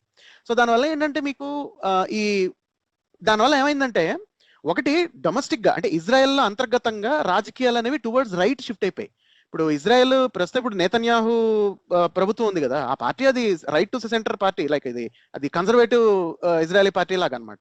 సో దాంట్లో కూడా ఇంకా మనకి రిపబ్లికన్స్ లో టీ పార్టీ లాగా లేకపోతే మన దగ్గర విహెచ్పి బజరంగ్ దళ్ లాగా చాలా హార్డ్ లైన్ రైట్ వింగ్ ఉన్నారు కన్జర్వేటివ్స్. అంటే Ideology, వైలెన్స్ ఆ. కూడా చాలా వైలెంట్ గా ఉండేవాళ్ళు అనమాట. హార్డ్ లైన్ జూయిష్ వాళ్ళు ఉన్నారు ఇజ్రాయలీ లీడర్స్. సో వీళ్ళంతా, సో వీళ్ళు ఉన్నారు ఒక పక్క. ఇంకో పక్క ఏంటంటే మీకు స్టేట్ ఆఫ్ పాలెస్టైన్ మీరు చూస్తే కనుక అక్కడ పార్టీలో కూడా హార్డ్ లైన్ పాలెస్టైన్స్ ఉన్నారు. అందుకని ఎస్పెషల్లీ గాజా హమాస్ లో ఇప్పుడు మామూలుగా మీకు Palestine, state of Palestine run చేస్తున్న 2 పార్టీస్ అండి. ఒకటి ఫతా అంటారు ఒక దాన్ని, రెండోది హమాస్ అన్నమాట. ఫతా అంటే ఏదంటే అది Okay. మీరు యాసర్ అరాఫత్ పేరు వినుంటే ఎవరైనా శ్రోతల్లో కానీ, పాకిస్తాన్ లిబరేషన్ ఆర్గనైజేషన్ పెట్టాడు కదా పిఎల్ఓ అని చెప్పని, ఆ పిఎల్ఓ తర్వాత పొలిటికల్ అవుట్ఫిట్ అనమాట కైండ్ ఆఫ్ ఫతా అనేది. సో వాళ్ళు ఇప్పుడు వెస్ట్ బ్యాంక్ ని రూల్ చేస్తున్నారు, అంటే వాళ్ళు అడ్మినిస్ట్రేషన్ చేస్తుంది. సో వాళ్ళకి అక్కడ ప్రెసిడెంట్ ఉంటాడు, ప్రైమ్ మినిస్టర్ ఉంటాడు, సో వాళ్ళకి అడ్మినిస్ట్రేషన్ ఉంటుంది స్టేట్ ఆఫ్ పాలెస్టైన్ అనమాట. ఈ హమాస్ ఏంటంటే వీళ్ళు చాలా వైలెంట్ మిలిటెంట్ వైలెంట్ గ్రూప్ అనమాట. ఇది. యా.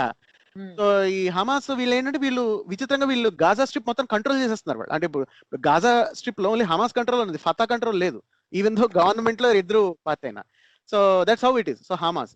సో ఇప్పుడు ఏమవుతుందంటేనంటే ఇప్పుడు నేరేటివ్ అనేది అంటే చాలా వరకు ఈ హార్డ్ లైనర్స్ కంట్రోల్ చేస్తున్నారు ఎక్కువ.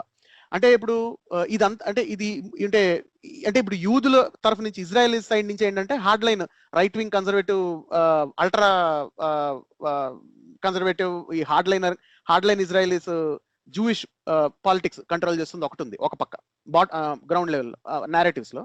యువతల పక్క ఏమో ఇదంతా ఒక ముస్లిమ్స్ ఇష్యూ కింద ఉండడం ఒకటి, ఇది ఉంది ఇటు పక్క. సో విషయం ఏంటంటే ఇక్కడ హార్డ్ లైనర్స్ లో ఏంటంటే వాళ్ళు అవతల వాళ్ళకి లెజిటిమేట్ గా ఆ ల్యాండ్ మీద హక్కు ఉంది అన్నది గుర్తించట్లేదు, ఈ 2 పార్టీలు గుర్తించట్లేదు.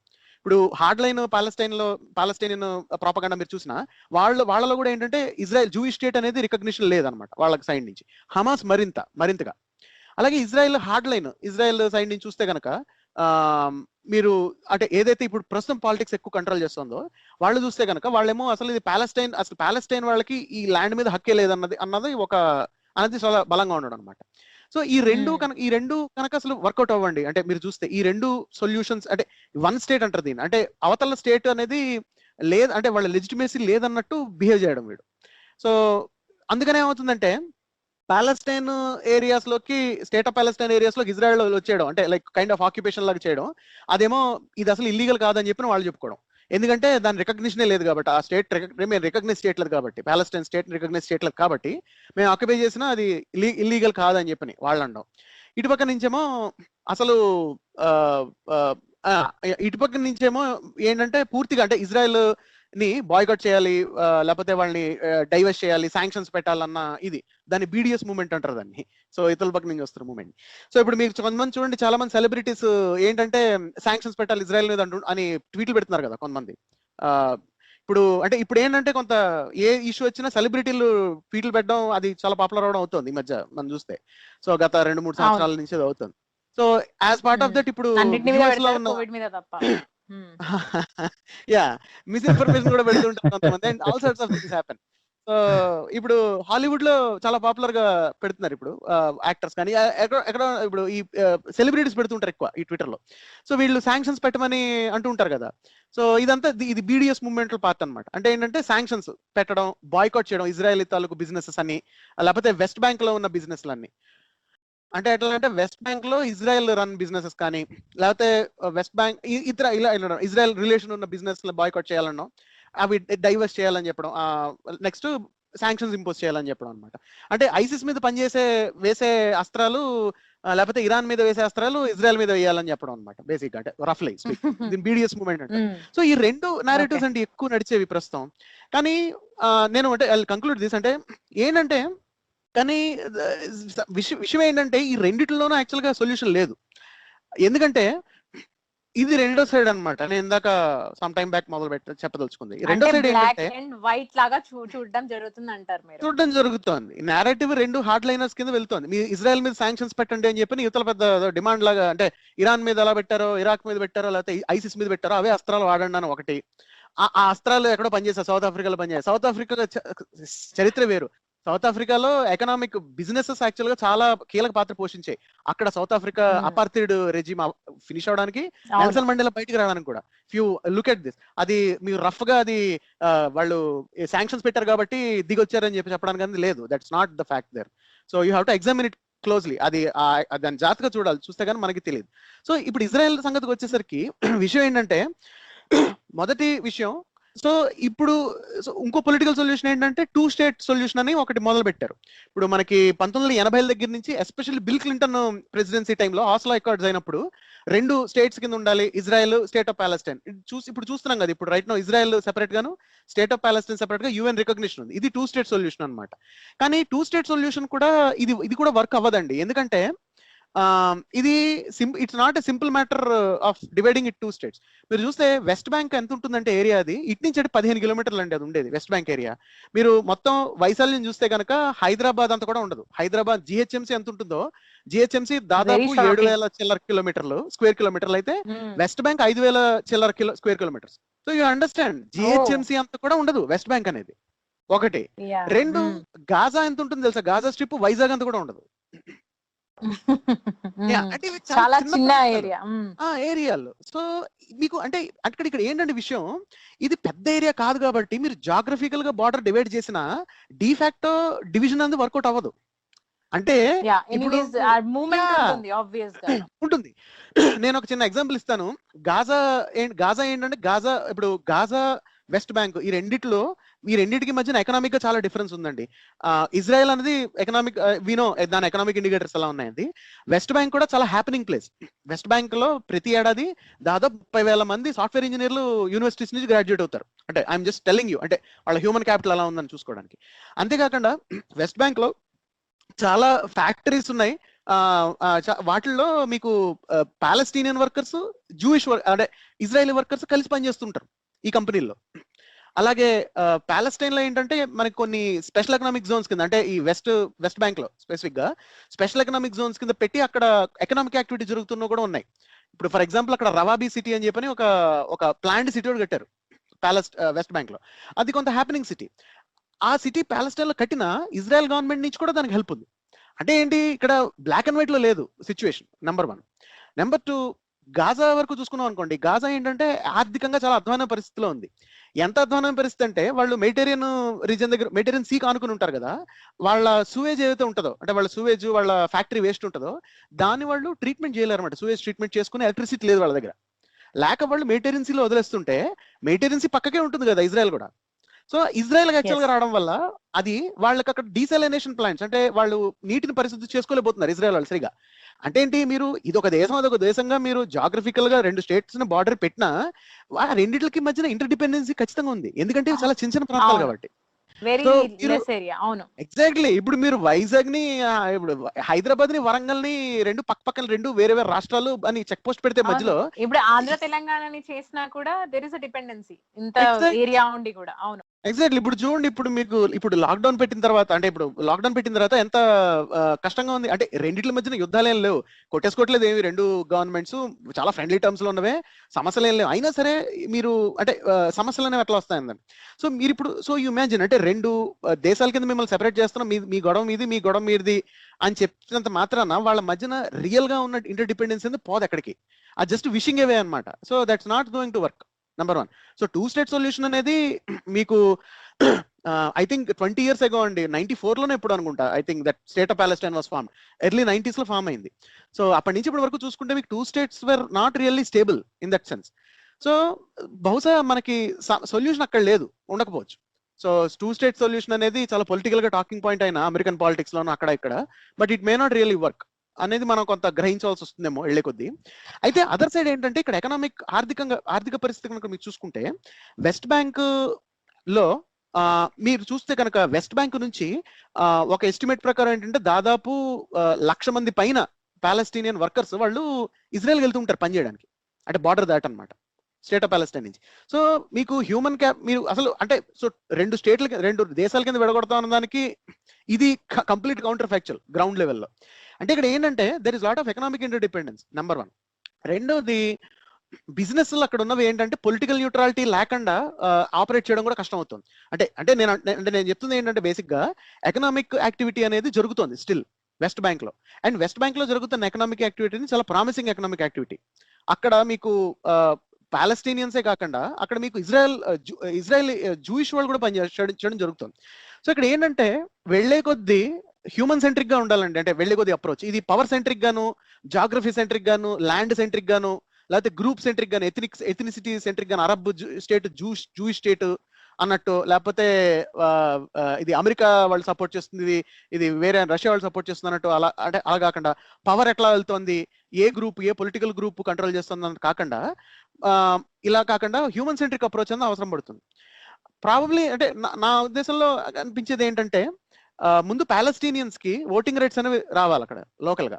అది అల్టిమేట్ గా మీకు అదొక ఇంటిగ్రేటెడ్ అరబ్ జూయిష్ స్టేట్ అవుతుందా, లేకపోతే అది అల్టిమేట్ గా అది లేకపోతే పాలస్తీనియన్ అడ్మినిస్ట్రేట్ గ్రూప్స్ అవుతాయా, ఎలా అవుతుంది, ఏ మోడల్ గా వర్కౌట్ అవుతుంది అనేది బాటమ్ అప్ వెళ్ళాలి నా ఉద్దేశంలో.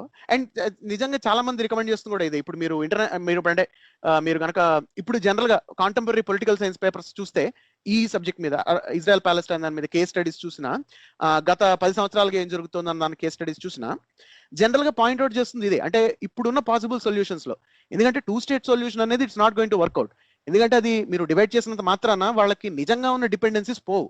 సో ఇప్పుడు భర్త గదిలోను భార్య గదిలోను ఉన్నారనుకోండి ఇంట్లో, అదేదో కదా గొప్ప విషయం. అంటే అదే ఇట్స్ నాట్ వాళ్ళ మధ్యన ఉండవలసి ఉన్న ఇంటర్ డిపెండెన్స్ అనేది మాయమైపోదు కదా ఆల్ ఆఫ్ ఎ సడన్ మనం అనుకున్నంత మాత్రాన. ఇది కూడా అంతే. సో ప్రాబబ్లీ ఇంటిగ్రేటివ్ అప్రోచ్ అవసరం పడొచ్చు దీంట్లో. ఒకటేంటంటే కొంత మనం హ్యూమన్ సెంట్రిక్ గా చేయడం అవసరం. అక్కడ పాలస్తీనియన్స్ కి రాజకీయ పరంగా చట్టపరంగా ఏవైతే హక్కులు, చట్టపరంగా కాదు రాజకీయ పరంగాను, అలాగే మానవ హక్కులు ఏవైతే ఉంటాయో, రాజకీయ పరంగా హక్కులు వచ్చే ఉంటాయో అక్కడ ఉంటున్నందుకు మీకు అక్కడ పొలిటికల్ రైట్స్ కానీ అట్లాంటివి అనేవి ఉండడం జరిగితే, చట్టసభలో వాళ్ళ ప్రాతినిధ్యం పెరిగితే, not just in state of Palestine but ఎక్కడైతే ఇజ్రాయెల్ అడ్మినిస్ట్రేషన్ చేస్తుందో ఆ ఏరియాస్ లో, అంటే ఏరియా సిలో కానీ అలాగే ఏరియా బిలో ఎక్కడైతే వాళ్ళు సెక్యూరిటీ ప్రొవైడ్ చేస్తున్నారు అక్కడ కానీ ఈ ల్యాండ్స్ లో కనుక వాళ్ళకి ఓటింగ్ రైట్స్ ఉండడం, ఈ చట్టాలు ఏంటంటే కొంత రిప్రజెంటేషన్ ఉండడం ఏంటంటే people themselves will decide. So మీకు ఇంటర్నల్ గా పాలిటిక్స్ లో మీకు ఏమవుతుందంటేనండి, కంప్లీట్ గా రైట్ ఆఫ్ సెంటర్ పార్టీస్ అనేవే హవా నడిపిస్తున్నాయి అనుకోండి. వేరే ఏవైతే సమస్యలు ఉంటాయో, అంటే వేరే other side of the curtain లో ఉన్న సమస్యల్ని వాటికి సొల్యూషనింగ్ చేయడం కూడా పొలిటికల్ గా సాధ్యపడదు. అది మీరు ఒక వేదిక లేదు అంటే మీరు ముందు పెట్టడానికి. సో ఏంటంటే మీకు కొంత పొలిటికల్ రిప్రజెంటేషన్ అనేది ఇలాంటి వాటిలో హెల్ప్ చేస్తుంది ఖచ్చితంగా. సో మొదలు పెట్టాలి, కొంత హ్యూమన్ సెంట్రిక్ అప్రోచ్ ఉండాలని అనేది ఇప్పుడు జనరల్ గా వెళ్లే కొద్దీ భవిష్యత్తు అలాగే ఉండబోతుందేమో అని నాకు అనిపిస్తుంది. చెప్పండి.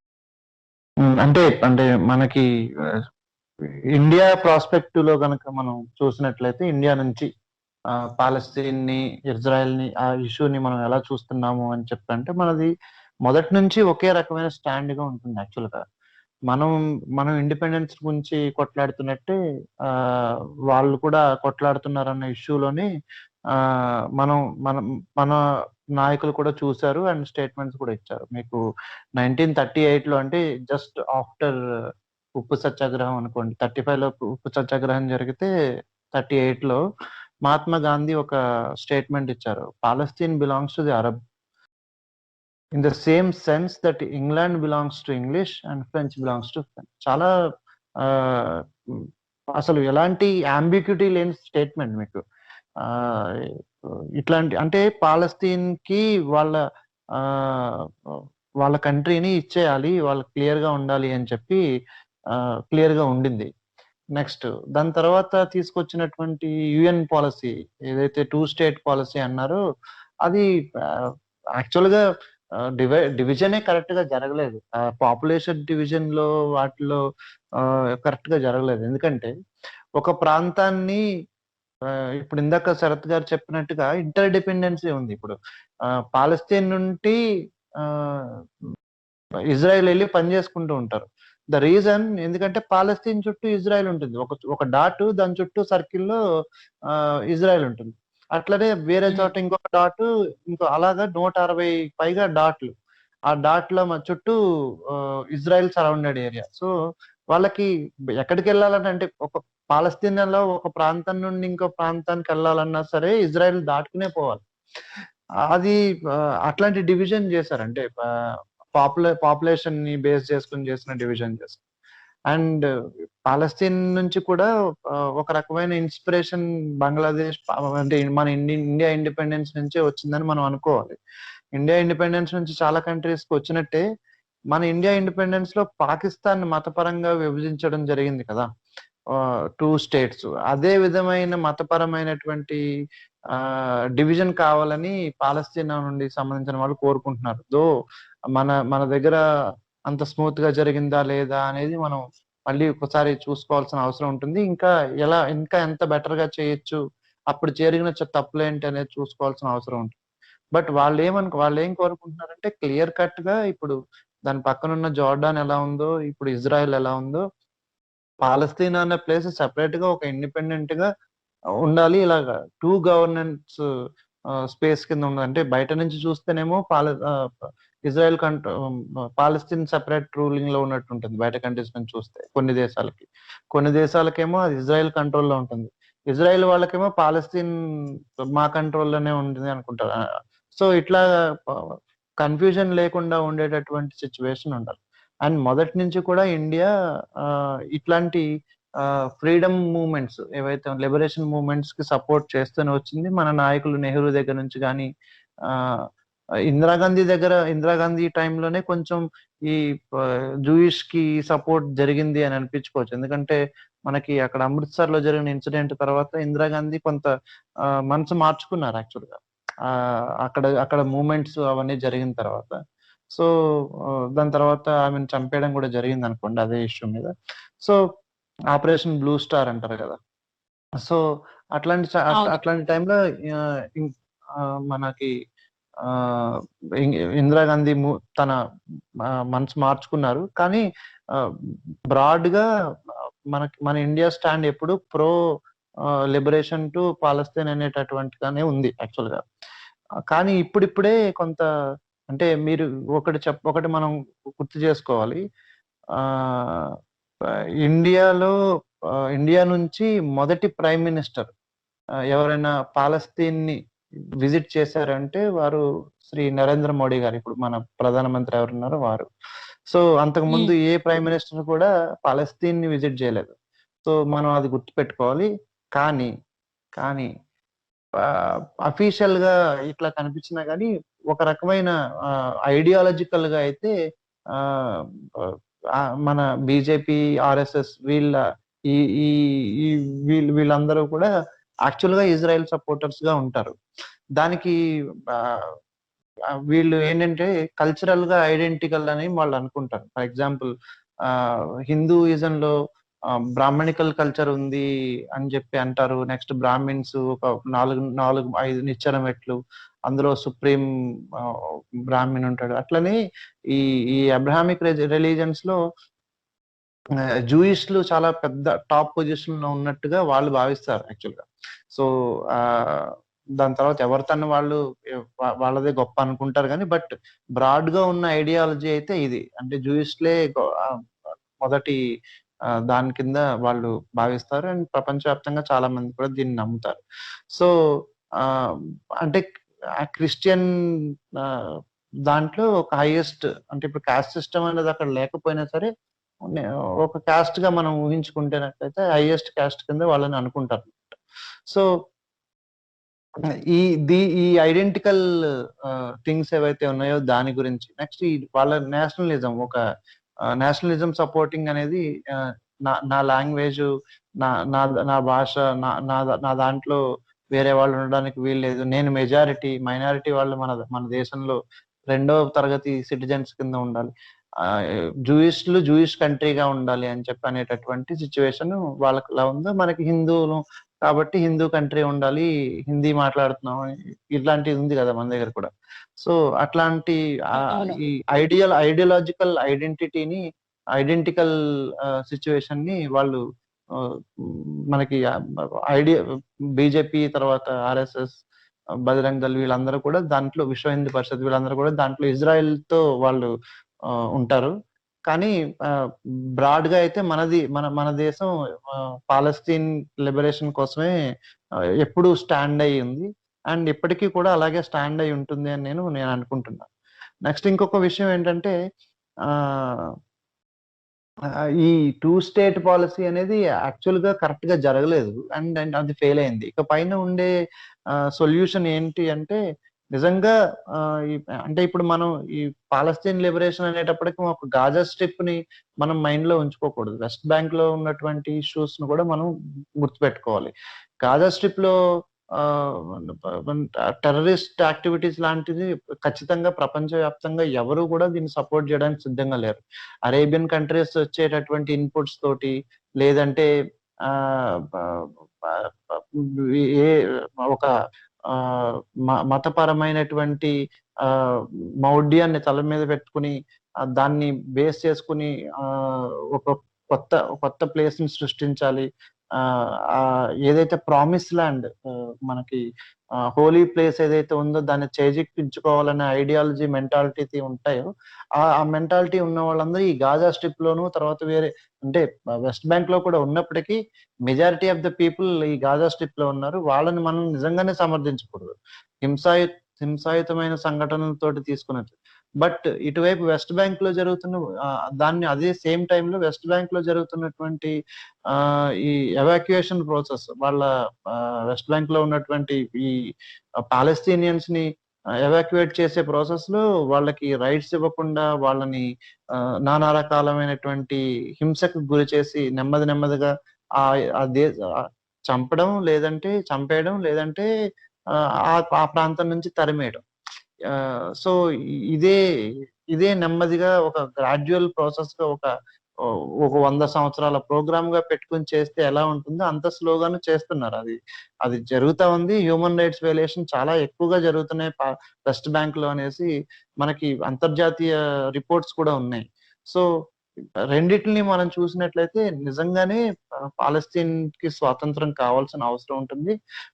అలా అని మనం నిజంగా ఎవరైతే ఆ ప్రాంతంలో ఉన్న వాళ్ళు ఏదైతే కోరుకుంటున్నారో వాళ్ళకి ఖచ్చితంగా ఇవ్వాల్సిన అవసరం ఉంటుంది. అలాగే అండ్ సేమ్ టైం మనం టెర్రరిస్ట్ యాక్టివిటీని కూడా సపోర్ట్ చేయకూడదు.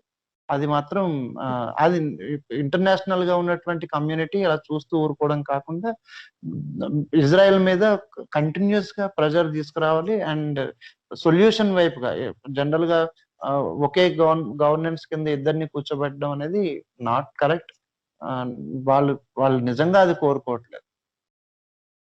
ఎస్ అండి, thank you so much Usha garu. మనం as show from humanist perspective మన సైడ్ నుండి ఒక అమికబుల్ సొల్యూషన్ ఇవ్వగలిగామని నేను అనుకుంటున్నాను. Thank you so much Sarath garu as well as Viswanath garu మీ వాల్యుబుల్ టైం ఇచ్చినందుకు. నెక్స్ట్ వీక్ మళ్ళీ ఇంకొక టాపిక్ తో మళ్ళీ కలుసుకుందామండి. Thank you so much for joining us today.